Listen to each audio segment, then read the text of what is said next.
আল্লাহ বললেন দরাবাল্লাহু মাসালাল লিল্লাযিনা আমানু ইমরাতা ফিরআউন। গোটা বিশ্বের সব নারীদের জন্য রব্বুল আলামিন কুখ্যাত সন্ত্রাসী ফেরাউনের বউকে মডেল বানিয়ে দিয়েছে। সুবহানাল্লাহ পড়েন। সুবহানাল্লাহ। কাফেরের বউ মুমিন নারীদের মডেল, আবার নবীর বউ কাফের নারীদের মডেল, আছে না নাই?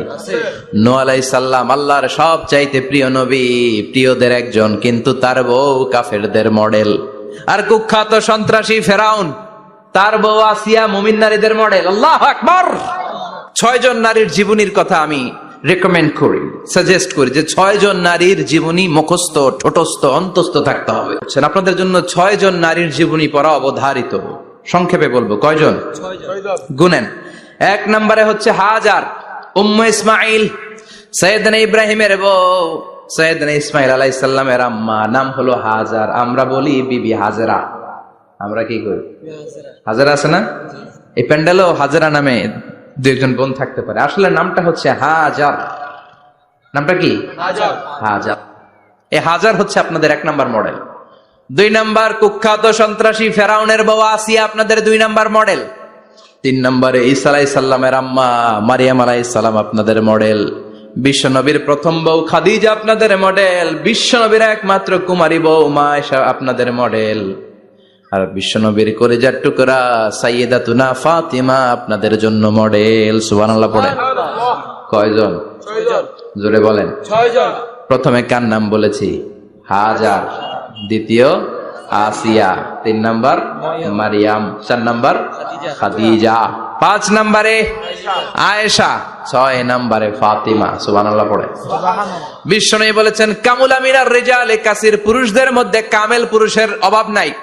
ওয়ালাম ইয়াকমুল মিনান নিসা ইল্লা 4, নারীদের মধ্যে কামেল নারী হচ্ছে 4 জন। কয়জন? 4 জন। এরপরে আবার বাড়ালেন আয়েশার কথা, আবার বাড়ালেন ফাতেমার কথা, মোট হয়ে গেল 6 জন। সুবহানাল্লাহ পড়েন। সুবহানাল্লাহ। মোট কয়জন? 6 জন। আসলে এই 6 জনের জীবনী থেকে একটা একটা করে শিক্ষা আমরা মনে রাখার চেষ্টা করি, তাহলে জীবন উজালা হয়ে যাবে।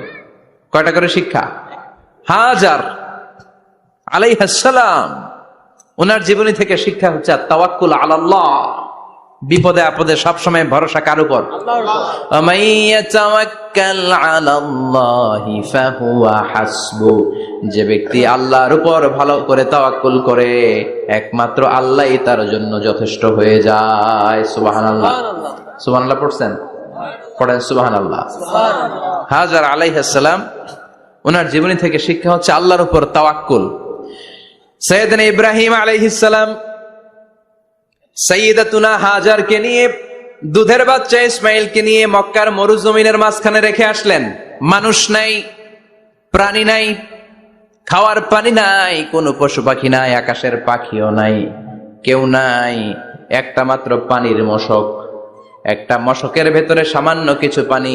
দুধের বাচ্চা ইসমাইলকে নিয়ে সাইয়্যিদাতুনা হাজার দাঁড়িয়ে রইলেন। কোনো কথা না বলে বিবি আর বাচ্চাকে রেখে চলে যাচ্ছেন। চোখের পানি ছেড়ে সাইয়্যিদাতুনা হাজার ডেকে বললেন, ইব্রাহিম একটু দাঁড়াও। কথা নাই, বার্তা নাই, কিছুই বললা না। কি আমার অপরাধ? কেন এই ধুধুমরু প্রান্তরে আমাকে দুধের বাচ্চাটারে রেখে গেলা? শুধু একটা কথাই জানতে চাইবো, এই যে আমাদেরকে রেখে পাষণ্ডের মতো তুমি চলে যাও, এটা কি তোমার নিজের ইচ্ছায় নাকি আল্লাহর ইচ্ছায়? সাইয়েদনা ইব্রাহিম কোনো কথা না বলে শুধু প্রশ্নের উত্তর দিলেন, বললেন আল্লাহর ইচ্ছায়। কার ইচ্ছায়? নবীরা নিজের ইচ্ছায় কিছু করে না, যেটাই করে করে কার ইচ্ছায়? আল্লাহর ইচ্ছা। সাইয়্যিদাতুনা হাজার বললেন, ইযান লা ইউদাইয়ুনাল্লাহ, তোমার ইচ্ছায় যদি আমাদেরকে রেখে না যাও, আল্লাহর ইচ্ছায় যদি রেখে যাও, তাহলে আমার ভরসা আছে আল্লাহ আমাদেরকে নষ্ট হতে দিবে না, আল্লাহ আমাদেরকে কোনো কষ্ট দিবে না, আমার আল্লাহই আমার জন্য যথেষ্ট। সুবহানাল্লাহ। সাইয়্যিদাতুনা হাজার কেমন নারী ছিলেন? একটা টু শব্দ করেন নাই। শুনতেছেন? কেন ইমাজিন, কল্পনা করতে পারেন? ধুধুমরু প্রান্তর, খাওয়ার কিছু নাই, পান করার কিছু নাই, কথা বলার মতো একটা মানুষ নাই, রৌদ্রের তাপ মরুভূমির বালুর উপরে এমন ভাবে পড়ে।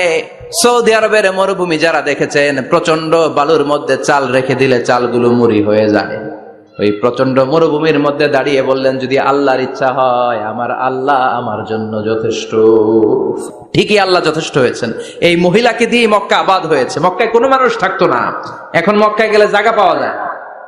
25 লক্ষ লোক আমরা হজ করেছি এবার। প্রতিদিন 3 লক্ষ 4 লক্ষ মসজিদুল হারাম একসাথে জামাত। জুমার নামাজের দিন 5 লক্ষ 7 লক্ষ 10 লক্ষ হয়ে যায়। এতগুলো মানুষ আগে ছিল না। সব হলো সাইয়্যিদাতুনা হাজারের ইমানের ফসল। সুবহানাল্লাহ। এই নারী এখানে থাকলেন আল্লাহর উপর ভরসা করে, ইমানের পরীক্ষা দিতে লাগলেন। একদিনের ব্যবধানে খাওয়ার পানির মশকের পানি শেষ। ইসমাইল আলাইহিস সালামের পায়ের ধাক্কায় জমজমের পানি এলো। জুরহুম নামক একটা গোত্র যাচ্ছিল, তারা এসে ওনার হাতে মুরিদ হলো। সুবহানাল্লাহ। তারা এসে বলল, আমাদেরকে শুধু জমজমের পানি খেতে দেন, আপনি যা বলবেন সব আমরা মেনে নিলাম। শুরু হলো মক্কার আবাদ। হাজার হাজার মানুষ বাড়তে শুরু করলো। মক্কা শহরের এক্সপানশন হলো। গোটা বিশ্ব থেকে লক্ষ লক্ষ মানুষ এখন মক্কার দিকে ছুটে চিল্লায় বলেন ঠিক কিনা। এজন্য আমার মায়েরা অনেক লম্বা জীবনী, তার একটা ঘটনাই বললাম। সাইয়্যিদাতুনা হাজার, ওনার জীবনী থেকে আমার মায়েদের বোনেদের জন্য শিক্ষা। তাওয়াক্কুল আলাল্লাহ। বাঁচি আর মরি, সুস্থ থাকি আর অসুস্থ থাকি, বিপদে থাকি আর যেই কোনো সমস্যায় থাকি না কেন, ভরসা করতে হবে একজনের উপর। তিনি কে? আল্লাহ। আল্লাহর উপর যে ভরসার মতো ভরসা করতে জানে, আমার আল্লাহই তার জন্য যথেষ্ট। ঠিক কিনা? তাহলে হাজার থেকে আমার বোনদের জন্য শিক্ষা হচ্ছে তাওয়াক্কুল করব আমরা কার উপরে? ভরসা রাখবো কার উপর? সবসময় আত-তাওয়াক্কুল আলাল্লাহ, আল্লাহর উপর ভরসা করতে হবে আমার মায়েরা, আমার বোনেরা। 2 নম্বরে বলেছি কার কথা? আসিয়া রাদিয়াল্লাহু তাআলা আনহা আলাইহাস সালাম, ফেরাউনের স্ত্রী। এই মহিলা অনেক দামি মহিলা, মুসা আলাইহিস সালামের পালক মা। সুবহানাল্লাহ পড়েন। নিজের সন্তান ছিল না, সাইয়েদনা মুসা আলাইহিস সালামকে লালন পালন করেছেন। গোপনে গোপনে মুসা আলাইহিস সালামের উপর ঈমান এনেছেন। গোপনে গোপনে রাত্রিবেলা তাহাজ্জুদ পড়ে চোখের পানি ছেড়ে চাইতেন কার কাছে? ফেরাউনের বউ আর ফেরাউনের ফিনান্স মিনিস্টার, অর্থমন্ত্রীর বউ, 2 জন লুকিয়ে কালিমা পড়ে মুসলমান। ফেরাউন কিছু জানে না। সুবহানাল্লাহ। কি আল্লাহর খেলা! ফেরাউন লক্ষ লক্ষ বনি ইসরাইলের ছোট্ট বাচ্চাকে জবাই করেছে একটা বাচ্চাকে ঠেকানোর জন্য। নাম কি? মুসা। আর ফেরাউনের ঘরে আল্লাহ মুসাকে বড় করলেন। কোন? সুবহানাল্লাহ। লুকিয়ে লুকিয়ে ঈমান আনলো। ফেরাউনের বউ আসিয়া, অর্থমন্ত্রীর বউ, 2 জন মিলে ফেরাউনের কাছে ঘটনা পৌঁছে গেল, খবর পৌঁছে গেল। ফেরাউন ডেকে পাঠালো। দুধের বাচ্চাকে নিয়ে ফেরাউনের অর্থমন্ত্রীর বউ হাজির। কুখ্যাত সন্ত্রাসী ফেরাউনের নিজের বউ আসিয়াও হাজির। ফেরাউন বলে, এক আল্লাহর উপর কুফরির ঘোষণা দে, আল্লাহকে বলে যা, আমার পায়ের সামনে সেজদা দে, আমি মাফ করে দেব। আসিয়ার এক কথা, জীবন যাবে কিন্তু ঈমান যাবে। ফেরাউনের অর্থমন্ত্রীর স্ত্রীরও এক কথা, যে আল্লাহর কাছে আমরা মাথা নত করেছি, পৃথিবীর কোন শক্তির কাছে ওই মাথা নত হতে পারে না। ফেরাউন বলল, তাই নাকি? দেখি তোদের ঈমানের পাওয়ার কত বড়। অর্ডার করলো, বিশাল বড় পাতিল নিয়ে আসো, কড়াই নিয়ে আসো, কড়াই ভর্তি তেল গরম করতে শুরু করো। টকবক টকবক করে কড়াইয়ের মধ্যে গরম তেল। ফেরাউন বলে, ও অর্থমন্ত্রীর স্ত্রী, তোমারে অনেক ভালো জানতাম, এখনই আমার পায়ের সামনে সেজদায় লুটিয়ে পড়ো, আল্লাহরে ছাড়ো, আমি তোরে ছেড়ে দেব। অর্থমন্ত্রীর বউ বলে, এত সোজা না। সুবহানাল্লাহ বলে। কি ঈমান? ঈমানের পথে অবিচল থেকে আমার মরণ যেন হয়, তোমারই কাছে মিনতি আমার, তোমারই কাছে মিনতি আমার, মহামহিম দয়াময়, ঈমানের পথে অবিচল থেকে আমার মরণ যেন হয়। পড়েন আমিন। আবার পড়েন আমিন। এক কথা, আল্লাহর সামনে মাথা নত করেছি, কারো সামনে করব না।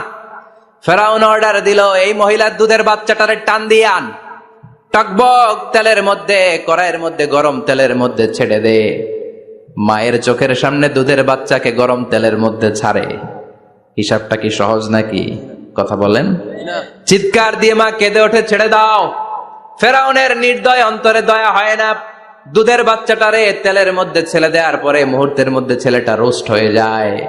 কিন্তু ছেলেটা হাত উঁচু করে ডেকে বলে, মা ভয় পেও না, তোমরা দেখো টকবগে কড়াইয়ের ভেতরে তেল, আসলে মা এটা আগুন না, এটা জান্নাতের বাগান। ও মা, ফেরাউনের দিকে তাকাস না রে মা, আমার মতো দৌড় দিয়ে তেলের মধ্যে ঝাঁপ দে। আল্লাহু আকবার। ফেরাউনের অর্থমন্ত্রীর বউয়ের ঈমান দ্বিগুণ হয়ে যায়, 3 গুণ হয়ে যায়। সে বলে, ফেরাউন গোটা পৃথিবীটারে এক পাশে করতে পারবি, কিন্তু আমার মাথাটা তোর পায়ের সামনে নোয়াতে পারবি? ফেরাউনের অর্থমন্ত্রীর ওই স্ত্রীকে বাচ্চার পরে ওই তেলের মধ্যে ঢেলে দেওয়া হলো। ওই মহিলাটাও রোস্ট হয়ে যায়। বাকি রইল ফেরাউনের বউ আসিয়া। কি নাম? আসিয়া কিন্তু দৃশ্যটা দেখেছে, চাক্ষুষ মৃত্যু দেখেছে দুইজনের। ফেরাউন বলে, আসিয়া কত অন্তরঙ্গ সম্পর্ক আমাদের, আজীবন কত ভালোবাসা ছিল, কত খুনসুটি ছিল, কিন্তু আমার পায়ের মধ্যে সেজদা দিয়ে প্রমাণ কর তুই আমারে ভালোবাসিস। আসিয়ারও একই কথা, জীবন দিব কিন্তু ঈমান দিব না। ফেরাউন বলল, তোকেও আমি ছাড়বো না, তোকে আমি উলঙ্গ করব। হাজার হাজার মানুষের সামনে আসিয়ার কাপড় টেনে নেওয়া হলো, তক্তার মধ্যে শুইয়ে তক্তার মধ্যে হাতে পায়ে পেরেক মারা হলো। হাতের এই পাশ দিয়ে পেরেক ঢুকে ওই পাশ দিয়ে বেরোয়, তক্তার এ পাশ দিয়ে ঢুকে ও পাশ দিয়ে বেরোয়, ফিনকি দিয়ে রক্ত বের করে। আসিয়া সহ্য করতে না পেরে ডেকে বলে, আল্লাহ, ফেরাউন থেকে তুমি আমারে বাঁচাও।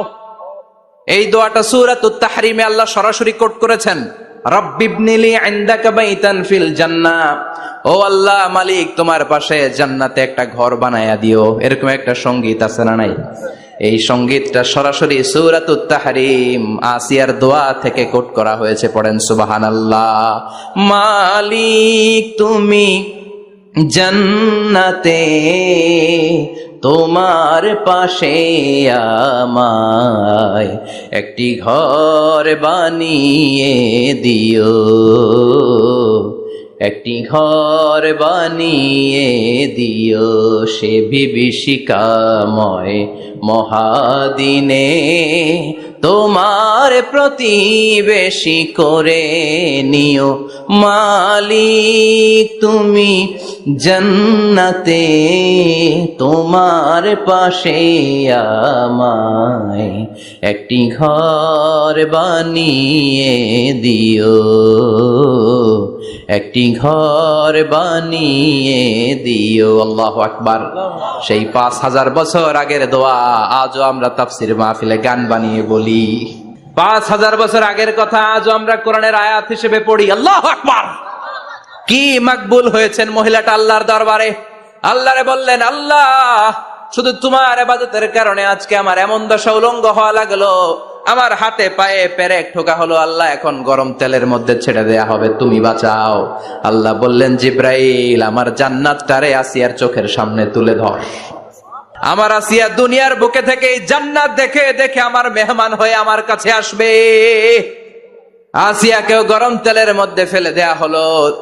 দুনিয়ার বুকে থেকে জান্নাতের নমুনাটা দেখতে দেখতে সাইয়েদাতুনা আসিয়া আল্লাহর কাছে চলে গেলেন। পড়েন আল্লাহু আকবার।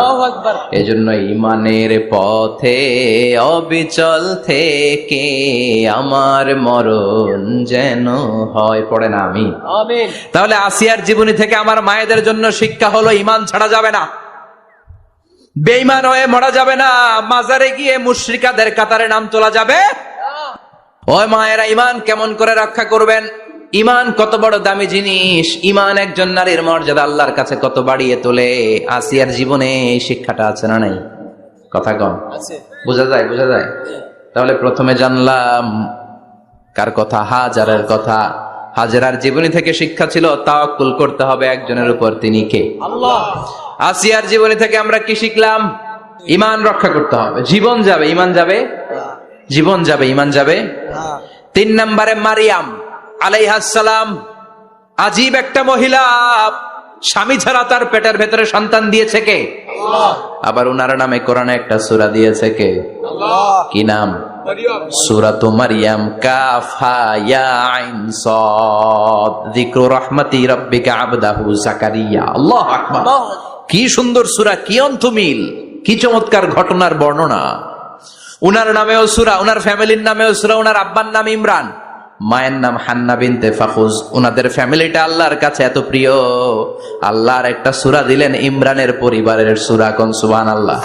কোরআনের 3 নাম্বার সূরা, সূরাতু আলে ইমরান। কি নাম? সূরাতুল। আবার কোরআনে আল্লাহ ওনাকে বলেছেন সিদ্দিকা, মানে সত্যবাদী নারী। আবার আল্লাহ বলেছেন ওয়ালাইসা যাকারু কাল উনসা, এটা এমন মেয়ে কোন পুরুষ এই মেয়ের মতো হতে পারে? ওনার মা হান্না বললেন, আল্লাহ আমার পেটে ছেলে না মেয়ে আমি জানি না। যখন মারিয়াম পেটে, আল্লাহ ছেলে হোক মেয়ে হোক বাইতুল মুকাদ্দাসের খাদেম হিসেবে তুমি কবুল করে নাও। আমার পেটে যা আছে তোমার জন্য মানত করে দিলাম। কিন্তু ভূমিষ্ঠ করার পরে দেখে মাইয়া, ভূমিষ্ঠ করার পরে দেখে কি মেয়ে। ভাবছিল ছেলে, ছেলে হইলে খাদেম হবে, এখন মেয়ে। আল্লাহ বলে চিন্তা করো না, সাধারণ মেয়ে না। ওয়ালাইসা যাকারু কাল উনসা, এটা এমন মেয়ে কোন ছেলেরাও এই মেয়ের মতো হতে পারে। এই মেয়েকে দিয়ে দেওয়া হলো Baitul Maqdis, one of the major 3 mosques in Islam. ইসলামের সর্বশ্রেষ্ঠ 3টা মসজিদের একটা। এই বাইতুল মুকাদ্দাসের খাদেমা ছিল উনি। মসজিদ ক্লিন করতো আর ইবাদত করতো, ইবাদতে মশগুল হয়ে থাকতো, পাগল পাড়া হয়ে থাকতো, চক্ষু বন্ধ করে আল্লাহর কথা স্মরণ করত। মর্যাদা আল্লাহ তো বাড়িয়ে দিলেন, আনসিজনাল যত জান্নাতি ফল সব সামনে এসে হাজির হয়ে যেত। ওনার খালু জাকারিয়া এসে বলতেন আন্না লাকে হাদা, ও মারিয়াম এই ফল তো এই সিজনে ফিলিস্তিনে নাই, পাইলা কই? তিনি বলতেন হুয়া মিন ইনদিল্লাহ, রব্বুল আলামিন জান্নাত থেকে ফলের ব্যবস্থা করেছে। কোরআন সাক্ষী, আন্না লাকে হাদা, কোত্থেকে এই ফ্রুট পাইলা? আনসিজনাল, এটা তো এখানে নাই। উনি বললেন হুয়া মিন ইনদিল্লাহ, ইন্নাল্লাহা ইয়ারযুকু মান ইয়াশাউ বিগাইরি হিসাব, আল্লাহ এরকম যারে চায় বিগাইরি হিসাব রিজিক দিয়ে থাকে। সুবহানাল্লাহ বলেন। সব সময় আল্লাহর ইবাদত, সব সময় তাহাজ্জুদ, সব সময় জিকির করতেন লা ইলাহা লা ইলাহা ইল্লাল্লাহু মুহাম্মাদুর রাসূলুল্লাহ। ওনার পুরো জীবনের কোন মুহূর্ত আল্লাহর জিকির থেকে খালি যায় নাই, সব সময় ইবাদতে মশগুল, সব সময় কি? তার মানে মারিয়ামের জীবনী থেকে আমাদের শিক্ষা, আমার মায়েরা বোনেরা ইবাদতে মশগুল থাকতে হবে। কিন্তু দুর্ভাগ্যজনক হলেও সত্যি, আমার বোনেরা জি বাংলা নিয়ে মশগুল থাকে। ওনারা মশগুল থাকে ঠিকই, তবে ইবাদত নিয়ে না। কি নিয়ে? কথা কন। জি বাংলা কি এখনো দেশে চলে? স্টার জলসা এগুলো চলে, কিরণমালা এই সিরিয়াল গুলো চলে। নতুন সিরিয়াল আসছে, নাম কত কয়েকটা, ওয়াজ মাহফিলে বলা লাগবে আমাদের। কি নাম, কি চলে এখন জানো না তুমি? সর্বনাশ, পাগলের মতো মহিলাগুলো বসে থাকে, রাতে দেখতে না পারলে সকালে কাজা কাফার আদায় করে, আছে না নাই? কাজা আদায় করে ফেলে সকালে। খবরদার, জি বাংলা, স্টার জলসা, হিন্দি মুভি নিয়ে মশগুল থাকা যাবে না আমার বোনেরা। আপনিই পারেন আপনার ফ্যামিলিটারে জান্নাতে ফ্যামিলি বানাতে, আপনিই পারেন পরিবারটারে শান্তিময় করতে। নারী ভালো তো পরিবার ভালো। এজন্য মারিয়াম আলাইহিস সালামের জীবনী থেকে আমার বোনদের জন্য শিক্ষা, ঘরের সব কাজ শেষে অবসর যেই সময়টা পাবো ইবাদতে মশগুল হয়ে যাব, ঠিক কিনা? ইবাদতে মশগুল থাকার দরকার আছে না নাই? তাহলে মারিয়ামের মতো আপনাদের মর্যাদাও বাড়িয়ে দিবে কে? কয়জনের জীবনী গেল? আর বাকি কয়জন শুনবেন? কষ্ট হচ্ছে? এরপরে বিশ্বনবীর প্রথম বউ খাদিজা। কি সুন্দর নাম, খাদিজা বললে ভালো লাগে না? প্রথম নারী যিনি কালিমা পড়ে ইসলাম ধর্ম গ্রহণ করেছেন, আমাদের আম্মা জান। বিশ্বনবীর প্রথম বউ, 25 বছর বিশ্বনবীর সাথে সংসার করেছেন, 3 বছর বিশ্বনবীর সাথে জেল খেটেছেন, শিয়াবে আবি তালেবে। কেমন বউ? জামাইও জেলখানায়, বউ জেলখানায়। বিশ্বনবীর সবগুলো বাচ্চা সন্তান ছেলে মেয়ে এই মহিলার গর্ভ থেকে এসেছে, একজন ছাড়া, ইব্রাহিম। ইব্রাহিম বিশ্বনবীর আরেক বউ মারিয়ার গর্ভে এসেছে, বাকি সব খাদিজার গর্ভে। যে আমরা ফাতেমা, বিশ্বনবীর কন্যার নাম কি? ফাতেমার মায়ের নাম কি? খাদিজা। সুবহানাল্লাহ। ফাতেমা, রোকাইয়া, উম্মে কুলসুম, জায়নাব, এই 4 জনের মাই খাদিজা। আবার আব্দুল্লাহ, কাসেম, এদের মায়ের নামও খাদিজা। বিশ্বনবীর সব সন্তান এসেছে খাদিজার পেট থেকে। বরকত বেশি না কম? বিশ্বনবী ভয় পেলে খাদিজার কাছে গেলে ভয় কেটে যেত, সাহস যোগাতেন, শেল্টার দিতেন, ছাতার মতো মাথার উপরে দাঁড়িয়ে থাকতেন। আল্লাহু আকবার। বিশ্বনবী বলতেন রুজিক তো হুব্বাহা, খাদিজার ভালোবাসা আমার অন্তরে আল্লাহ রিজিক হিসেবে দিয়েছে। আবার বিশ্বনবী বলতেন আল্লাহ যেই কিয়ামতের দিন বন্ধু বন্ধুরে চিনবে না, ভাই ভাইরে চিনবে না, কেউ কাউরে চিনবে না, ওই কঠিন দিনে আমি আমার খাদিজারে যেন ভুলে না যাই। আমার খাদিজারা যেন দেখা মাত্রই চিনতে পারি এটা আমার খাদিজা। খাদিজাকে নিয়ে মা আয়েশা একদিন একটা কটু কথা বলেছিল, ও নবী, কবে আপনার এই বুড়ি মহিলা, বুড়ি বউ খাদিজা ইন্তেকাল করেছে, তারপরে কত সুন্দরী সুন্দরী বউ আমরা এসেছি, আম করে ভালো লাগে না? খালি বুড়ির কথা কন কেন? খালি ওই বুড়ির কথা স্মরণ করেন। আমরা আছি, আমাদের দিকে তাকান, আমরা কত সুন্দরী, আমরা কত ভালো। বিশ্বনবী রেগে গেলেন, মা আয়েশাকে এইভাবে ধরলেন। জীবনে কোনোদিন কোন স্ত্রীর গায়ে হাত তোলে নাই, শুধু ওই দিন মা আয়েশাকে এইভাবে ধরেছিলেন আর বলেছিলেন, আয়েশা খবরদার, জীবনে এই কথা বলবা না। আমার খাদিজা আমার বিপদের দিনের সঙ্গিনী, তোমরা আমার সুখের দিনের সঙ্গিনী। তোমরা কেউ আমার সাথে জেল খাটো নাই, খাদিজা আমার সাথে জেল খেটেছে 3 বছর। কয় বছর? খাদিজা যখন ইন্তেকাল করলো, বিশ্বনবী কবর দিলেন, দোয়া করলেন আর কাঁদলেন। সাহাবারা দোয়া শেষে চলে যায়। আবু বকর বললেন, নবী কবর দেয়া হলো, খাদিজাকে দোয়া করা হলো, এবার চলেন। বিশ্বনবী তবুও যান না। বিশ্বনবী বললেন, আবু বকর তোমার মনে চাই তুমি ঘরে ফিরে যাও, আমি যাব না, আমি দাঁড়িয়ে থাকবো। খাদিজার কবরের 3টা প্রশ্নের জবাব আমি বিশ্বনবী দিয়ে তারপরে ঘরে ফিরে যাব। সাইয়েদনা জিবরাইল এসে বললেন, নবী আর কান্না করবেন না, আর দাঁড়িয়ে থাকবেন না, আর বায়না ধরবেন না, বন্ধুর সাথে চলে যান। খাদিজার কবরের 3টা প্রশ্নের জবাব নিয়ে আপনার টেনশনের দরকার নাই। টেনশন কার? আপনি তাড়াতাড়ি চলে যান। আপনার স্ত্রী খাদিজা যদি কবরের 3টা প্রশ্নের জবাব দিতে কোনো ভুল করে ফেলে, আরশের উপর থেকে আল্লাহ নিজেই জবাব দিয়ে দিবে। আল্লাহু আকবার! কি মহিলা ছিল! বিশ্বনবীকে সবসময় আগলে রেখেছে, শেল্টার দিয়েছে। প্রতিভক্ত ছিল। খাবার নিয়ে বিশ্বনবীর জন্য এদিক সেদিক যেতেন, বিশ্বনবী না আসলে খেতেন না। বিশ্বনবীকে কলিজার চাইতো বেশি ভালোবাসতো, পতি যা বলবে তাই শুনতো। ও মায়েরা, খাদিজাতুল কুবরার জীবনী থেকে আপনাদের জন্য শিক্ষা হলো প্রতিভক্তি। কি ভক্তি? এখন প্রতিভক্তি নাই, আমরা করি নারী ভক্তি। এখন নারী নির্যাতন কমে গেছে বাংলাদেশে, বেড়ে গেছে পুরুষ নির্যাতন। কথা কন। এখন আমরা ভক্তি করা লাগে, আমরা ভক্তি না করলে ঘরে খাওয়ান নাই, এরকম ঝামেলা আছে না নাই? কথা বলেন। আপনাদের নাগাইশের মহিলারা অনেক ভদ্র, নাগাইশের মহিলারা নিশ্চয়ই পতিকে অনেক ভক্তি করে। মায়েরা, বোনেরা, আপনার স্বামী যদি আপনার উপরে নাখোশ থাকে, আপনার ইবাদত আপনাকে বাঁচাতে পারবে না। বিশ্বনবী ফাতেমাকে বললেন, ফাতেমা তুমি বিশ্বনবীর মেয়ে হতে পারো, কিন্তু আলী যদি তোমার উপরে নাখোশ থাকে, তোমার সব শেষ, সব শেষ। আবার বিশ্বনবী বললেন, আমি যদি এক আল্লাহ ছাড়া কারো সামনে মাথাটা নত করার বিধান দিতাম, এক আল্লাহ ছাড়া যদি কাউকে সেজদা করতে আমি বলতাম, আমি দুনিয়ার সব নারীদের বলতাম স্বামীর পায়ে সেজদা দিয়ে পড়ে থাকো। কি সম্মান আল্লাহ দিলেন স্বামীকে! আপনার জান্নাত আপনার স্বামীর ভেতরেই। স্বামীকে সন্তুষ্ট করেন, স্বামীর আনুগত্য করেন, দেখবেন ফ্যামিলিটা সুন্দর হবে। আর স্বামীরা স্ত্রীদেরকে ভালোবাসেন, স্ত্রীদেরকে ভালোবাসার গল্প শোনাবেন, দামি দামি শাড়ি কিনে দিবেন, তারপরে রাত্রিবেলা গান শোনাবেন। আধরাতে যদি ঘুম ভেঙে যায়, মনে পড়ে মোরে প্রিয়, চাঁদ হয়ে রব আকাশের গায়ে, বাতায়ন খুলে দিও। এই গানগুলো শুধু বউয়ের গান, শালীর গান না, বাবির জন্য না, চাচাতো বোনের জন্য না। উল্টা পাল্টা জায়গায় করলে গুনাহ আছে না নাই? স্ত্রীর সাথে প্রেম নিবেদন করেন, ভালোবাসা নিবেদন করেন, সংসারটারে শান্তিপূর্ণ করে দিবে কে? তার মানে খাদিজাতুল কুবরার জীবনী থেকে শিক্ষা কি? বললা গেছি, কি শিক্ষা? প্রতিভক্তি। কি ভক্তি? স্বামীকে ভক্তি করা লাগবে, তা না হলে জান্নাত নাই। এরপরে বিশ্বনবীর একমাত্র কুমারী বউ নাম কি? আয়েশা। বিশ্বনবী বললেন, উরিতুকি ফিল মানামি সালাসা লায়াল। আয়েশা, বিয়ের আগে তোরে কিন্তু আমি 3 বার স্বপ্নে দেখছিলাম। সুবহানাল্লাহ কইবেন না? বড্ড খুশি হয়ে গেলেন আয়েশা। এরপরে বললেন, 3 বার স্বপ্ন দেখার পরে তোমার ব্যাপারে মনের মধ্যে কেমন কেমন যেন ভালো লাগে। তারপরে একটা ছোট্ট কাগজের মধ্যে, জান্নাতি কাগজ, রেশমি কাপড়ের মধ্যে তোমার চেহারাটা এনে জিব্রাইল বললেন, দেখেন নবী কেমন লাগে? আমি কইলাম, ভালো লাগে। কার মেয়ে? আপনার বন্ধু আবু বকরের মেয়ে, বিয়ে করবেন নাকি? বিশ্বনবী বললেন, ও জিব্রাইল, তুমি যদি ঘটক হও, আল্লাহ যদি হয় কাজী, আমি মুহাম্মদ বিয়েতে রাজি। সুবহানাল্লাহ পড়েন।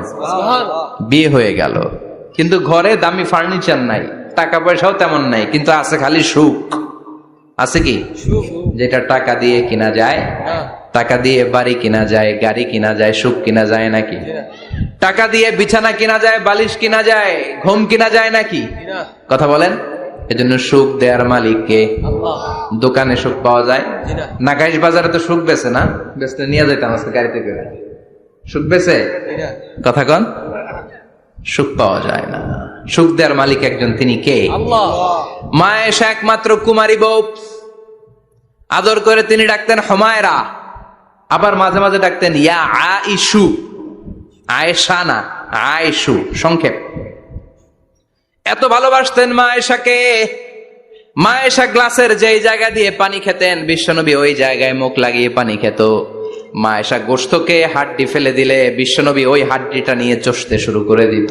সুবহানাল্লাহ। এক বালতি থেকে পানি নিয়ে দুইজনে গোসল করত। আবার বিশ্বনবী মাঝে মাঝে বায়না ধরতো, মাঝে মাঝে রাগও করতো। সুবহানাল্লাহ কোন। সুবহানাল্লাহ। স্বামী স্ত্রীর মধ্যে একটু রাগ আছে না নাই? আছে। রাগ থাকলে ওইটারে আবার ভালোবাসায় পরিণত করে দেয় কে? আল্লাহ। রাগ না থাকলে ভালোবাসা তো ভালোবাসাই না। রাগ থাকতেই হবে, তাইলে ভালোবাসার মর্ম বোঝা যায়। চিল্লায় বলেন ঠিক কিনা? ক্ষুধা না থাকলে খাবারের মর্যাদা বোঝা যায় না। সারাদিন পেট ভরা, খাওয়ার মজা বুঝবেন? ক্ষুধা, প্রচন্ড ক্ষুধা, তৃষ্ণার্ত, লেবুর শরবত পাইলে অমৃতের মতো লাগবে। প্রচন্ড ক্ষুধা, হাজি বিরিয়ানি পাইছেন 1 প্লেট, ইচ্ছা মতো খাবেন, কিন্তু পেট ভর্তি, হাজি বিরিয়ানি খাওয়া যাবে? এজন্য রাগ না থাকলে ভালোবাসা যে কত দামি, ভালোবাসা যে আল্লাহর পক্ষ থেকে কত বড় নেয়ামত বোঝা যায় না। মাঝে মাঝে মা আয়েশা রাগ করতেন, শুনতেছেন? জি। বিশ্ব নেই বলেন, আয়েশা কখন তুমি রাগ করো, কখন তুমি আমারে ভালোবাসো আমি বুঝি। সুবহানাল্লাহ পড়েন। মা আয়েশা বললেন কেমনে বোঝেন? বিশ্ব নেই বললেন, যখন তুমি রাগ করো তখন নামাজের পরে দোয়ার মধ্যে বলো, ও ইব্রাহিম আলাইহিস সালামের আল্লাহ, আপনি আমার উপর দয়া করেন। তার মানে তুমি রাগ করে আছো, আমার নাম নাও নাই। আর যখন আমার উপর খুশি থাকো, নামাজের পরে দোয়াতে বলো, মুহাম্মদ সাল্লাল্লাহু আলাইহি ওয়াসাল্লামের আল্লাহ, আপনি আমাদের উপর রহমত করেন। তার মানে খুশির সময় তুমি আমার নাম নাও, রেগে গেলে অন্য নবী দেওয়ার দোয়া সাইরা দাও, রেগে গেলে আমার নামটা নাও না। মা আয়েশা বলে, নবী গো, আমি তো শুধু নামটাই মুখ দিয়ে নেই না, কিন্তু কলিজা থেকে তো আপনারে বাদ দিতে পারি না। আল্লাহু আকবার। কি ভালোবাসা! মা আয়েশা বলতেন, আমি যখন বিশ্বনবীর সাথে শীতের রাতে এক ল্যাপের নিচে ঘুমাতাম, তখনও জিব্রাইল ওহী নাজিল করত। সুবহানাল্লাহ নাই? সুবহানাল্লাহ। কোন স্ত্রীর সাথে অন্তরঙ্গ বসবাসের সময় কোরআনের ওহী নাজিল হতো না। একমাত্র মা আয়েশার সাথে যখন এক বিছানার এক ল্যাপের নিচে দুইজন শুয়ে আছে, কোরআনের আয়াত নাজিল করছে কে? আবার মা আয়েশা বলছেন, আমার কারণে ও মুসলিম উম্মাহ তোমরা তায়াম্মুমের বিধান পেয়েছো। ফাতায়াম্মামু সাঈদান তাইয়্যিবা। মা আয়েশা একটা যুদ্ধে গিয়েছিলেন, যুদ্ধ থেকে ফেরার পথে মা আয়েশার গলার লকেট নাই। মাঝে মাঝে হয় না, মহিলা গলার লকেট পায় না, পুরা বাড়ি আগুন করে ফেলাইছে, লকেট নাই, লয়ে গেল রে, নিয়ে গেল রে, হারাইলাম রে। মা আয়েশার লকেট নাই। লকেট হারানোর পরে মা আয়েশা কান্নাকাটি। বিষ্ণু বললেন, থামো। অনেকক্ষণ থামার পরে লকেট খুঁজে পায় না। সবাই খোঁজাখুঁজি, লকেট কই, লকেট কই, লকেট খুঁজে পায় না। ওদিক দিয়ে মাগরিবের নামাজের সময়ও শেষ, নামাজের সময় শেষ। আর যেই জায়গায় লকেট খোঁজার জন্য থামা হয়েছে, ওই জায়গায় আবার পানি নাই, পানি সামনে, পানির দিকেও যেতে পারে না, লকেটও খুঁজে পায় না, নামাজও পড়া যায় না। সব সাহাবীরা মিছিল শুরু করছে, আবু বকর রে ধর, ধর ধর, আবু বকর রে ধর। আবু বকরের মেয়ের কারণে নামাজ আমাদের চলে যাচ্ছে। সাইয়েদনা আবু বকর ঘটনা বেসামাল দেখে আয়েশার কাছে গেল, যে দেখে বিশ্বনবী মা আয়েশার কোলের মধ্যে, ল্যাপের মধ্যে মাথা দিয়ে শুয়ে আছে। রাগের চোটে বুখারীর বর্ণনা, আঙ্গুল নিয়ে মা আয়েশার পেটের মধ্যে দিল এক খোঁচা। লকেট হারাইলি কেন? ক, তোর জন্য বাইরে মিছিল চলে, তোর জন্য বাইরে সব সাহাবারা বলে নামাজ পড়তে হবে, সময় নাই। ও আবু বকর, আপনার মেয়ের কারণে এই কাণ্ড। খাসরা মানে কুমর। আবু বকর মা আয়েশার খাসরাতে এত জোরে গুতা মেরেছেন, মা আয়েশা বললেন, এই গুতার কারণে আমি অনেক দূরে চলে যাওয়ার কথা ছিল ব্যথার চোটে, কিন্তু যাই নাই, কারণ কোলে কে? কোলের মধ্যে বিশ্বনবীর মাথা, নড়ে গেলে বিশ্বনবীর ঘুম ভেঙে যাবে, ব্যথাটা হজম করেছি, নড়ি নাই। আল্লাহ তখন আয়াত নাজিল করলেন, ফালাম তাজিদু মাআন ফাতায়াম্মামু সাঈদান তাইয়্যিবা। ও সাহাবারা, মিছিল বন্ধ করো। কোন নারীর বিরুদ্ধে মিছিল করো? এই নারীর সাথে তো বিয়ে আমি সরাসরি বিশ্বনবীর দিয়েছি। যাও, ওযুর জন্য টেনশনে ছিলা, টেনশনের দরকার নাই। আয়েশার কারণে আজকে নতুন করে একটা বিধান দিলাম। আজ থেকে যদি ওযুর পানি না পাওয়া যায়, বালুর মধ্যে 2 হাত বাড়ি মেরে তায়াম্মুম করো, নামাজ পড়ে নাও, কবুল করে নিবে কে? এই মা আয়েশার লকেট হারানোর কারণে তায়াম্মুমের বিধান নাজিল হয়েছে। কোন সুবহানাল্লাহ। মা আয়েশা বলতেন, আমার কোলে মাথা রেখে বিশ্বনবী শেষ নিঃশ্বাস ত্যাগ করেছে, আবার আমার ঘরের মধ্যেই বিশ্বনবীর কবর। সুবহানাল্লাহ। বিশ্বনবীর কবরটা কিন্তু মা আয়েশার ঘরের মধ্যে। এখনো বিশ্বনবীর কবর যেই জায়গায়, এই জায়গায় মা আয়েশার ঘর ছিল। সুবহানাল্লাহ। কোন 2210টি হাদিস বর্ণনা করেছেন। কত? কথা কয় না, 2210টা। ফ্যামিলির হাদিস বর্ণনার জন্য মা আয়েশাকে আল্লাহ তাআলা বিশ্বনবীর ট্যাপ রেকর্ডার বানিয়ে পাঠিয়েছেন। যাই বিশ্বনবী বলতেন, ট্যাপ রেকর্ডের মতো রেকর্ড করে সব সাহাবীদের কাছে বর্ণনা করতেন। কত কবিতা উনি নিজে জানতেন, নিজেই জানে না। কত মাসালা যে জানতেন, তার কোনো হিসাব নাই। ইলমুল ফারায়েজ, বাপ মরলে ছেলে মেয়ে থাকলে কে কতটুকু সম্পদ পাবে, মা আয়েশার চেয়ে এই বিধান মদিনায় কেউ জানতো না। বিশ্বনবীর ইন্তেকালের পরে সাহাবাদের মধ্যে কোনো মাসালা নিয়ে কনফিউশন হলে সব সাহাবারা আম্মা জান আয়েশার কাছে এসে সলিউশন নিয়ে যেতেন। সুবহানাল্লাহ। কোন বিশ্বনবী যা বলেছেন সব মুখস্থ রেখেছেন, সব জ্ঞানের কথা ছড়িয়ে দিয়েছেন, সব সময় পড়াশোনা করতেন। সুবহানাল্লাহ। তার মানে মা আয়েশার জীবনী থেকে আপনাদের জন্য শিক্ষা হচ্ছে জ্ঞানার্জন, জ্ঞানানুরাগী হতে হবে। কি হতে হবে? জ্ঞানানুরাগী। বুখারীর বঙ্গানুবাদ পাওয়া যায়, কোরআনের বঙ্গানুবাদ পাওয়া যায়, ইসলামিক অনেক ভালো ভালো রাইটারের বই পাওয়া যায়, ঠিক কিনা?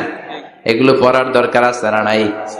অনেকে বলে, হুজুর আমার ছেলেটা মোবাইল ছাড়া কিছু বোঝে না। কি কয়? মোবাইল ছাড়া কিচ্ছু বোঝে না। হুজুর মোবাইল দিলে ঠান্ডা, মোবাইল নিলে কান্দে, এরকম আছে না নাই? এর কারণ হাজব্যান্ড ওয়াইফ দুইটার কাছে সব সময় মোবাইল। কথা কন। বাবার কাছেও মোবাইল, মায়ের কাছেও মোবাইল, তো ছেলে মোবাইলের জন্য কাঁদবে না তো কি করবে? বাবার হাতেও যদি বই থাকে, মায়ের হাতেও যদি বই থাকে, ছেলে মোবাইল চাবে নাকি? ছেলেও চাবে বই, ছেলে চাবে কি? কথা বুঝতে পেরেছেন? এজন্য জ্ঞান অনুরাগী হতে হবে মা আয়েশার মতো। মা আয়েশা 2210টা হাদিস মুখস্থ করেছে, আপনি কয়টা করছেন? উনি পারলে আপনি পারবেন না কেন? মায়েরা শুনতেছেন তো? আশা করি আপনারা শুনতেছেন। তাহলে মা আয়েশার জীবনী থেকে আমরা শিক্ষা পেলাম, জ্ঞান চর্চা করতে হবে। সর্বশেষ কোন নারী? কথা কন। ফাতিমা রাদিয়াল্লাহু তাআলা আনহা, বিশ্বনবীর কলিজার টুকরা। চাচাতো ভাই আলীর সাথে বিয়ে হলো। আলী যখন প্রস্তাব দিল ফাতেমার কাছে, যে বলে, ও ফাতেমা রাজি আছো কিনা? চুপচাপ, কথা কয় না। বিশ্বনবী বুঝলেন রাজি, দুইজনকে বিয়ে পড়িয়ে দিলেন। বিয়ে পড়িয়ে দুইজনকে দাঁড় করিয়ে দিয়ে বিশ্বনবী ওযু করলেন। ওযু করার পরে সামান্য কিছু ওযুর পানি ছিল, আলীর মাথার মধ্যে ছিটিয়ে দিলেন, বরকতের পানি। সুবহানাল্লাহ কইবেন না? সুবহানাল্লাহ। ওযু করে সাইয়েদনা আলীর মাথার মধ্যে ছিটিয়ে দিলেন আর দোয়া করে দিলেন, বারাকাল্লাহু লাকুমা ওয়া বারাকা আলাইকুমা ওয়া জামাআ বাইনাকুমা ফি খাইর। আল্লাহ তোমাদের দুইজনকে বরকত দিয়ে দাম্পত্য জীবন শুরু করার তৌফিক দান করুক। আবার দোয়া করলেন, আল্লাহুম্মা বারিক লাহুমা ফি বিনাইহিমা, ওদের সম্পর্কে বরকত দেন। ওয়া নাসালিহিমা, শিবলিহিমা, ওদের গর্ভে যে সন্তান আসবে এগুলোর শ্রেষ্ঠ সন্তান বানান। 1 বছরের ব্যবধানে ঘরটাকে আলোকিত করে প্রথম সন্তানের জন্ম হাসান। সুবহানাল্লাহ। হাসান রে বিশ্বনবী এত আদর করেছেন, বিশ্বনবীর কাছ থেকে এত আদর কেউ কোনোদিন পায় নাই। হাসান রে বিশ্বনবী ডাকতেন লুকা। বুখারীর বর্ণনা। শব্দটা কি? লুকা মানে পিচ্ছি। ছোট বাচ্চাদেরকে আপনারা কি কন? আরে পিচ্ছি তো আমি কইছি, আপনারা কি কন? নাগাইছি কি বলেন? বাচ্চা বলেন, বাবু বলেন, আর কিছু কি বলেন? আর আর কিছু নাই। তাহলে যে বাবু পিচ্ছি, হ্যাঁ, এই বাবু পিচ্ছি আরবি হচ্ছে লুকা। বিশ্বনবী ফাতেমার ঘরে এসে বলতেন, আইনাল লুকা, পিচ্ছিটা কই রে? আমার হাসান কই, আমার নানা ভাই কই? আর বিশ্বনবীর আওয়াজ শুনলে হাসান এসে বিশ্বনবীর কাঁধে। আল্লাহু আকবার, আল্লাহু আকবার। বিশ্বনবী বলতেন, ফাতেমা আমার কলিজার টুকরা, যে ফাতেমারে কষ্ট দেয় সে আমারে কষ্ট দেয়, ফাতেমারে আনন্দ দেয় মানে আমি বিশ্বনবীরে আনন্দ দেয়। এই ফাতেমা সব সময় পর্দায় থাকতেন, দিনের বেলা বেরোতেন না। সারাদিনে টয়লেট করতেন একবার, সেটাও করতেন রাত্রে, যাতে দিনের বেলা কেউ তারে না দেখে। কি ব্যালেন্স লাইফ, কি ব্যালেন্স লাইফ! রাতে একবার টয়লেটে যাওয়া মানে কি সারাদিন খাওয়া দাওয়া এরকম ব্যালেন্স করে করতেন। কেউ দেখতে পারে নাই ওনারে কেমন ছিল, কেউই জানতো না। এমন ভাবে চলাফেরা করতো, কোনো পুরুষদের সামনে দিয়ে কখনো যেতেন না। এজন্য ইন্তেকালের আগে আলীকে বললেন, আলী, বিশ্বনবীর ওসিয়ত অনুযায়ী কিছুদিন পরে আমি আমার বাবার সাথে সাক্ষাৎ করব। ইন্তেকালের সময় বেশি লোক আমার জানাজাতে আসার দরকার নাই, নিজেরা দোয়া করে দিলে চলবে। আর আমার জানাজার খাটিয়ার উপর দিয়ে বিশাল একটা বোরকা দিয়ে দিও। এটার আরবিতে বলে নাউশ। কি বলে? এই প্রথম কোন নারী তার খাটিয়ার উপরে নাউশ ব্যবহার করেছে, জন্য এটাকে বলে সুন্নাতু ফাতিমা, ফাতেমার সুন্নাত। সাইয়েদাতুনা ফাতেমার আগে কেউ জানাজার খাটিয়াতে নাউশ ব্যবহার করে নাই। আল্লাহু আকবার। আল্লাহু আকবার। আলীকে বলে গেলেন, আলী, অল্প কয়েকজন পুরুষ নিয়ে জানাজা দিও, বেশি মানুষের কাছে আমার নিও না। দুনিয়ার বুকে আমি লুকিয়ে লুকিয়ে চলতাম, মরার পরে লুকিয়ে লুকিয়ে আল্লাহর কাছে চলে যেতে চাই, পুরুষদের সামনে আমার নিও না। ও মা, এই ফাতেমার জীবনী থেকে আপনার জন্য শিক্ষা হলো পর্দা। সব সময় পর্দাটা দেহে থাকার দরকার আছে না নাই? রাজি আছেন তো? তাহলে এই 6 জন নারীর জীবনে যদি আমার মায়েরা পরে, আমার মায়েরা বোঝে, ওই মায়েরা বিপদগামী হতে পারে নাকি? হতে পারে। তাহলে 6 জনের আবার রিভাইজ করে চলেন। প্রথমে বললাম কার কথা? হাজার। হাজারের জীবনী থেকে শিক্ষা কি? আল্লাহর উপর তাওয়াক্কুল।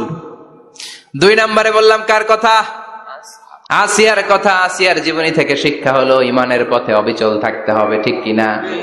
তারপরে মারিয়ামের জীবনী থেকে শিক্ষা হলো সব সময় ইবাদতে মশগুল। খাদিজার জীবনী থেকে শিক্ষা হলো প্রতিভক্তি, স্বামীর প্রতি আনুগত্য। মা আয়েশার জীবনী থেকে শিক্ষা হলো জ্ঞান অর্জন করতে হবে কার খুশির জন্য। আর ফাতিমার জীবনী থেকে শিক্ষা হলো সব সময় পর্দা গায়ের মধ্যে থাকার দরকার আছে না নাই? মানতে রাজি আছেন? এই 6 জনের জীবনী গ্রন্থ কিনা যাবে না? কিনতে রাজি আছেন তো? কথা কয় না? সবাই রাজি? নারীদের জন্য জান্নাতে যাওয়া সহজ, very easy way. Our beloved Prophet Muhammad has prescribed a very easy way to enter the paradise for the women. নারীদের জন্য জান্নাতে যাওয়ার সহজ শর্টকাট। মায়েরা আবার কান খাড়া করেন খরগোশের মতো, শর্টকাট বলে দিয়ে যাই। আলমারআতু ইযা সাল্লাত খামসাহা, বিশ্বনবী ফরমান 4টা কাজ যে নারী দুনিয়ার বুকে করবে, ওই নারীর জন্য জান্নাতের 8টা দরজা খুলে দিবে কে? আল্লাহ। 1 নম্বর, আলমারআতু ইযা সাল্লাত খামসাহা, 5 ওয়াক্ত নামাজ যে মেয়েরা পড়বে, সামাত শাহরাহা, যারা রমজানের রোজা রাখবে, আতাআত বালাহা, স্বামীর আনুগত্য করবে, হাফিজাত ফুরুজাহা, লজ্জাস্থানের হেফাজত করবে। এই 4টা কাজ যে নারীরা করবে, 8টা জান্নাতের দরজা তাদের জন্য খুলে দিবে কে? আল্লাহ। সহজ হয়ে গেল না? মাত্র 4টা। কয়টা? 4টা। আরো জোরে বলেন, কয়টা? 4টা। মাত্র 4টা কাজ। আর কিছু কাজ করতে বিশ্বনবী নিষেধ করেছেন। জামার উপর দিয়ে পারফিউম মেখে যেতে নিষেধ করেছেন মুহাম্মদ সাল্লাল্লাহু আলাইহি ওয়াসাল্লাম। আইয়ুমা ইমরাআতিন ইস্তা'তারাত, যেই মহিলারা পারফিউম মেখে বের হলো পুরুষদের দৃষ্টি আকর্ষণের জন্য, কিয়ামতের দিন জিনাকারিনীদের কাতারে ওদেরকে দাঁড় করাবে কে? আল্লাহ। অনেক মহিলারা আছে ঝাঁঝালো পারফিউম দেয়, আছে না? টেম্পুর মধ্যে বসাই যায় না, না? সিএনজিতে বসছেন, এদিকে বসছে খালাম্মায়, হায় হায়। মায়েরা খেয়াল করে শুনেন, আপনাদের ড্রেস কেমন হবে? নাম্বার 1, আপনার পুরো দেহটা ঢাকা থাকতে হবে। যে ড্রেস পরবেন, you should cover your whole body. শুধু হাতের এই 2 কবজি আর চেহারা খোলা রাখতে পারবেন, তবে চেহারা ঢেকে রাখা উত্তম। একজন মহিলা বোরকা পরছে কিন্তু চেহারা খোলা, তার হেজাব হয় নাই, পর্দা হয় নাই, এটা বলা যাবে? কিন্তু উত্তম হচ্ছে চেহারা ঢেকে রাখা, কারণ চেহারা সৌন্দর্যের রাজধানী। Face is the capital of beauty, ঠিক কিনা? চেহারা দেখলাম তো সব বোঝা গেল, ঠিক কিনা? কেমন মাধুর্যতা আছে, দেখতে কেমন সুন্দরী কিনা সব বোঝা যায়। এজন্য চেহারাটাও ঢেকে রাখবেন, চোখটা খোলা রাখবেন। বিশ্বনবীর স্ত্রী উম্মে সালামা বলে, দেখার জন্য আমার 2 চোখের দরকার নাই, লাগবে 1 চোখ। উনি আরেক চোখের মধ্যে আরেক কাপড় দিয়ে রাখতেন, এমনি তাকাইতেন। সাহাবারা বলতেন, উনারা দেখলে আমরা দিতাম দৌড়, ভয় লাগতো। চোখ একটা দেখা যায় আর একটা খোলা, ওনারা দেখে আমরা এদিক সেদিক পালিয়ে যেতাম। আবার অনেক মহিলারা পা ঢাকে না, পা কিন্তু পর্দার অন্তর্ভুক্ত। সব সময় মেয়েরা পা মোজা পরে বেরোতে হবে, পা দেখানো যাবে না। হাদিসে এসেছে শুধু হাত এতটুকু, পা কিন্তু পর্দার অন্তর্ভুক্ত। উম্মে সালামা বললেন, ইয়া রাসূলুল্লাহ, আমরা তো হাঁটতে গেলে অনেক সময় পা দেখা যায়। বিষ্ণু বললেন, তাই? তাহলে 1 বৃহৎ নিচ দিয়ে কাপড় বাড়াও, উম্মে সালামা বললেন জোরে হাঁটলে তো তারপরও দেখা যাবে, বিশ্বনবী বললেন এক হাত বাড়াও, ধুলাবালি সহ টানবা, তারপরও পায়ের 1 ইঞ্চি দেখানো যাবে। তাহলে ড্রেস কোডের প্রথম নিয়ম হচ্ছে পুরো দেহ ঢাকবেন। 2 নম্বরে নিয়ম, পোশাক ঢিলে ঢালা হবে না টাইট ফিটিং? আরো জোরে বলেন। আছি আমরা কোন জামানায়, লাজ শরম গেছে হারায়, পাতলা শাড়ির বাহার, পাখি ড্রেস লেহেঙ্গা, পোশাক দেখে নারীর লাজে মরে যাই, হায় হায়।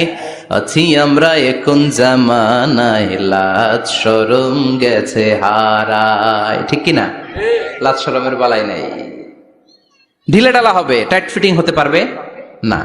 মোটা কাপড়ের হবে, এই যে আমার জুব্বা দেখছেন, আমি মহিলাকে পোশাক পরে ফেলেছি কিন্তু হেরা পরে না, এরকম মোটা হবে, মোটা কাপড়, কিচ্ছু দেখা যায় না, বাইনোকুলার দিয়েও দেখা যাবে না। আবার ঢিলে ঢালা আছে না নাই? আমরা পুরুষরা যে এটা পরি, এটা দিয়ে 3 মহিলার কাপড় হয়। ঠিক কিনা? কাপড় পরতে চায় না তারা, ওদের পোশাক আমরা নিয়ে নিচ্ছি। তার মানে ঢিলে ঢালা হবে, মোটা কাপড়ের হবে, টাইট ফিটিং হতে পারবে। আবার পুরুষদের পোশাক হতে পারবে। এই 4টা নিয়ম মেনে যে যেই ধরনের পোশাক পরেন, চাদর পরেন সমস্যা নাই, শাড়ি পরেন সমস্যা নাই, ব্লাউজ পরলে ফুল হাতা পরবেন সমস্যা নাই, মেক্সি পরলেও সমস্যা নাই, বোরকা পরলেও সমস্যা নাই, কিন্তু পোশাকটা শালীন পোশাক হতে হবে। কি পোশাক? সবাই বলেন শালীন পোশাক। পুরুষদের পোশাক পরা যাবে না, কারণ বিশ্বনবী লানত করেছেন ওই নারীদেরকে যেই নারীরা পুরুষদের মতো সাজতে চায়। এরকম আছে না নাই? দেখলে বোঝা যায় না কোনটা ছেলে কোনটা মেয়ে, আছে না নাই? ইসলাম যে মর্যাদা আপনাদেরকে দিয়েছে আর কেউ দিয়েছে নাকি? ইসলাম বলে প্রথম সন্তান কন্যা সন্তান হলে ঘরের মধ্যে বরকত, আছে না নাই? মিন বারাকাতিল মারআতি তাবকিরুহা বিল ইনাস। একটা মেয়ের মধ্যে বরকত বেশি না কম কেমনে বুঝবেন? তার প্রথম সন্তান যদি মেয়ে হয় তাহলে বুঝবেন এই মেয়েটা বরকতওয়ালা মেয়ে, এই মেয়ে আপনার জীবনে অনেক কিছু নিয়ে আসবে। সুবহানাল্লাহ কইতে পারেন না? কিন্তু অনেক ডাকাইত আছে, মেয়ে হইলে অখুশি হয়, ছেলে হইলে পাড়ার সবারে জিলাপি খাওয়ায়, পাড়ার সবারে মিষ্টি খাওয়ায়, মেয়ে হইলে কিচ্ছু খাওয়ায় না, আছে না নাই? কিন্তু আমরা মেয়ে হলে খুশি হব। কার কার প্রথম সন্তান মেয়ে? হাত তোলেন। হ্যাঁ, অনেকে আছে তো মাশাআল্লাহ, আপনারা অনেক বরকতময়, আলহামদুলিল্লাহ, হাত নামান। আমারও প্রথম সন্তান মেয়ে, 3টাই মাইয়া, জান্নাত একটা আমার দিয়েন। তার মানে 3 জান্নাতের মালিক, মাশাআল্লাহ। আল্লাহ বাইরে তুমি কবুল করো। তার মানে কোন ঘরে যখন মেয়ে আসে আল্লাহ বলে ঘরটা বরকতময়। মেয়েটা যখন বড় হতে শুরু করে, মেয়েটা ভাইয়ের জন্য বরকতময়। মেয়ে যখন বিয়ের উপযুক্ত হয়, বাবার জন্য বরকতময়। 2 মেয়ে মানে বাবার 2 জান্নাত, 3 মেয়ে মানে 3 জান্নাত। সুবহানাল্লাহ। আবার যখন স্বামীর কাছে যায়, ইসলাম বলে ওই স্বামী আল্লাহর কাছে সেরা, যেই স্বামী বউয়ের কাছে সেরা। বউ যদি আপনারে ভালো বলে আপনি আল্লাহর কাছে ভালো, বউ যদি খারাপ বলে আপনি আল্লাহর কাছে খারাপ। তার মানে ব্যালেন্স করেছে ইসলাম। স্বামীরও আনুগত্য করতে বলেছে, আবার স্বামীকেও বলেছে স্ত্রীকে ভালোবাসতে। ঠিক কিনা? কথা বলেন। এবার আরেকজনের স্ত্রী, ইসলাম বলে তোমার হাত যদি বউয়ের হাতের সাথে মিলাও, 2 হাতের সগীরা গুনাহ মাফ করে কে? স্ত্রীর দিকে যখন তাকাও, তোমার চোখের সগীরা গুনাহ মাফ করে কে? প্রতি মাসে মাসে স্ত্রীর কাপড় চোপড় আর কসমেটিক্স কেনার জন্য যে টাকাটা দাও, এই টাকাটা সদকা হিসেবে কবুল করবে কে?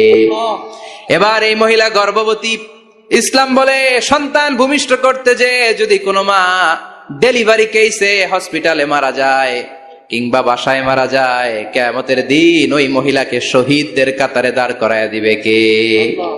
বাচ্চা ভূমিষ্ঠ করতে যে শাহিদা, শহীদদের কাতারে। আর সুন্দর মতো যদি আসে, আল জান্নাতু তাহতা আকদামি উম্মাহাতিকুম, মায়ের পায়ের নিচে সন্তানের বেহেশত, আছে না নাই? জোরে বলেন। এজন্য ইসলাম বলে খবরদার, মায়ের মর্যাদা সবচেয়ে বেশি। এক সাহাবী বললেন, ইয়া রাসূলুল্লাহ, কার সাথে ভালো আচরণ করব? বাবার সাথে নাকি মায়ের সাথে? নবী বললেন মায়ের সাথে, এরপরে মায়ের সাথে, তারপরে মায়ের সাথে, তারপরে কার সাথে? তারপরে তোমার পিতার সাথে। মায়ের মর্যাদা কয় গুণ বেশি? ওগো মা, তুমি এই ধরনের শ্রেষ্ঠ নিয়ামত, তোমারই পদ তলে রয়েছে জান্নাত। ওগো মা, তুমি এই ধরনের শ্রেষ্ঠ নিয়ামত, তোমারই পদ তলে রয়েছে জান্নাত। সুবহানাল্লাহ। আমি বলি আমাদের পায়ের নিচে থাকে মৌজা, জুতা আর বালু, আর মহিলাদের পায়ের নিচে জান্নাত। এই পৃথিবীটারে 1000 বার বিক্রি করলে জান্নাতের একটা চেয়ারের দাম হবে না। সুবহানাল্লাহ পড়ে। আর যেই জান্নাত মায়ের পায়ের নিচে পড়ে আছে, ওই পায়ের দাম বেশি না কম? বেশি। এজন্য মায়েদের সাথে ভালো আচরণ করতে হবে। ইসলাম নারীকে দিয়েছে ইবাদতের অধিকার। নারীরা যদি মহিলা সমাবেশে যেতে চায়, কোনো পুরুষ বাধা দিতে পারবে? নারী যদি মসজিদে নামাজ পড়তে যেতে চায়, বাধা দিতে পারবে? নাগাই শিখে আছে মহিলাদের নামাজের জায়গা? করেন নাই আপনারা? করেন, আস্তে আস্তে করেন, আস্তে আস্তে করতে হবে। তারা অনেক সময় বাইরে বের হয়, বাসায় আসতে আসতে নামাজের সময় হয়ে গেছে, কই পড়বে নামাজটা? মসজিদে সুযোগ করে দেন, মসজিদে পড়বে। তবে ঘরে পড়া উত্তম, ঘরে পড়লে বেশি সওয়াব। সুবহানাল্লাহ। তার মানে ইবাদতের অধিকার ইসলাম নারীকে দিয়েছে, শিক্ষার্জনের অধিকার। আপনার ছেলেকে স্কুলে পাঠান, শুধু ছেলেকে নয়, আমরা বলি আপনার ছেলেকেও পাঠান, মেয়েকেও পাঠান, ঠিক কিনা? আপনার ছেলেকে মাদ্রাসায় পাঠান, মেয়েকেও পাঠান। শিক্ষা সবার জন্য। বিষ্ণু বলেছেন, আল্লিমু বানাতাকুম সূরাতান নূর, তোমরা তোমাদের মেয়েদেরকে সূরা নূর শিখাও। কোন সূরা? কথা কন। ও আমার মায়েরা, আপনাদের জন্য রব্বুল আলামিন সব হকের কথা সূরাতুন নূরে বলেছে। আল্লিমু বানাতাকুম সূরাতান নূর, তোমরা তোমাদের নারীদেরকে সূরাতুন নূর শিক্ষা দাও। ও আমার মায়েরা, আজ থেকে সূরাতুন নূরের অর্থ পড়বেন, তাফসীর পড়বেন, ঘরটারে বরকতময় করে দিবে কে? আপনাদের আছে মোহরানার অধিকার। বিয়ে করলে পুরুষ মোহরানা পাবে না, দিবে। কিন্তু আমরা এতগুলা টাকা নিয়ে আসি, ডাকাইত আছে না নাই? সারা জীবন মেয়েটারে লালন পালন করলো, একটা মেয়ে হলো একটা বাবার কলিজা। মেয়ে দিয়ে দিল মানে বাবা কলিজা ছিঁড়ে দিল, আর কি চাস? ডাকাত, ফকির কোথাকার। খবরদার, বিয়ের মধ্যে 1 টাকা যদি তুমি যৌতুক খাও, কিয়ামতের দিন আল্লাহ তোমারে ছাড়বে। যৌতুকের সাথে ইসলামের কোন সম্পর্ক? যৌতুকের সাথে সম্পর্ক। যৌতুক খেলে ডবল গুনাহ। যৌতুক খাওয়া ততটা অপরাধ, কুকুরের গোশত খেলে যত অপরাধ, এর চেয়ে বেশি অপরাধ।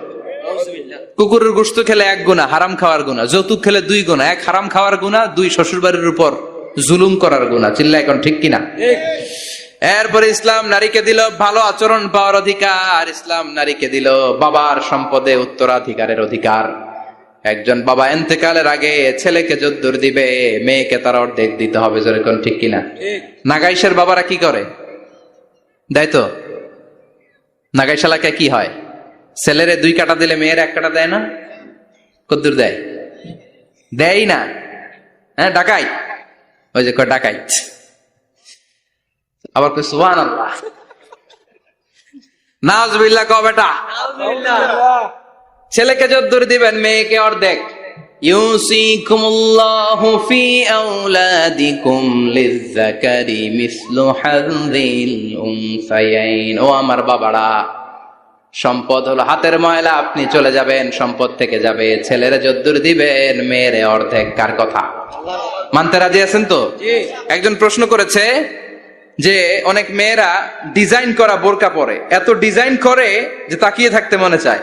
মানে বোরকা পরার কারণে আরো বেশি তাকায় থাকতে মনে আছে, এরকম ঝামেলা আছে না? নাই না, এরকম ঝিলিমিলি বিভিন্ন ধরনের ডিজাইন করা, অতিমাত্রায় ডিজাইন, যেটা মানুষের দৃষ্টি আকর্ষণ করতে পারে, এরকম বোরকা পরা যাবে না। বোরকা হতে হবে ঢিলে ঢালা, বোরকা হতে হবে মোটা কাপড়ের, বোরকা হতে হবে আপনার সেফ গার্ড। ওই বোরকায় যদি আপনার সর্বনাশের কারণ হয়, তাহলে তো এই বোরকা দিয়ে কোনো লাভ নাই। চিল্লা এখন ঠিক কিনা?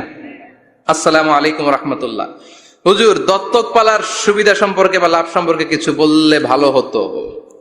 দত্তক পালা জায়েজ আছে, ইয়াতিম হিসেবে পালবেন। বিশ্বনবী বলতেন, আনা ওয়া কাফিলুল ইয়াতীমি ইয়াউমাল কিয়ামাতি কাহাতাইন। আমি আর যারা ইয়াতিম পেলেছে তারা 2 জন একসাথে এইভাবে থাকবো। আমি এই রুমে, ইয়াতিমের রক্ষণাবেক্ষণকারী এই রুমে। সুবহানাল্লাহ। নবীর সাথে থাকবেন। তবে যেই ছেলেটাকে নিয়ে আসবেন, তাকে আপনার ছেলে হিসেবে পরিচয় দেওয়া যাবে না। সে আপনাকে বাবা ডাকতে পারবে না, সে আপনাকে চাচা ডাকবে, আঙ্কেল ডাকবে, খালু ডাকবে, যা মন চায় ডাকবে। আপনাকে আব্বা এটা বলতে পারবে না। সে বলতে পারবে চাচা, সে বলতে পারবে খালু, সে বলতে পারবে মামা। আমার বোনেরা, আপনাদের জন্য যা বলেছি কিফায়া, নাকতাফি বিহাদাল কদর, এতটুকুই আমি যথেষ্ট মনে করি। এজন্য এই 6 জন নারীর জীবনী আমাদেরকে জানতে হবে, আমাদেরকে হেজাব পালন করতে হবে আমাদের সিকিউরিটির জন্য। ইসলাম আমাদেরকে যে অধিকার দিয়েছে কেউ দেয় নাই। ইসলাম যে বিধান দিয়েছে আমাদের ভালোর জন্যই দিয়েছে, ঠিক কিনা? আল্লাহ আমাদের সবাইকে কথাগুলো বুঝার ও আমল করবার তৌফিক দান করুক। আমরা পড়ি আমিন। আমার মায়েরা, বোনেরা, আপনারা ভালো থাকবেন। আপনাদের যে আত্মীয় মহিলারা আসতে পারে নাই, তাদের কাছে আমার পক্ষ থেকে কথাগুলো পৌঁছে দিবেন। এই নাগাইশ এলাকার সব মাদেরকে বোনদেরকে আল্লাহ তুমি বিশ্বনবীর স্ত্রীদের মতো কবুল করে নাও, আমরা পড়ি আমিন।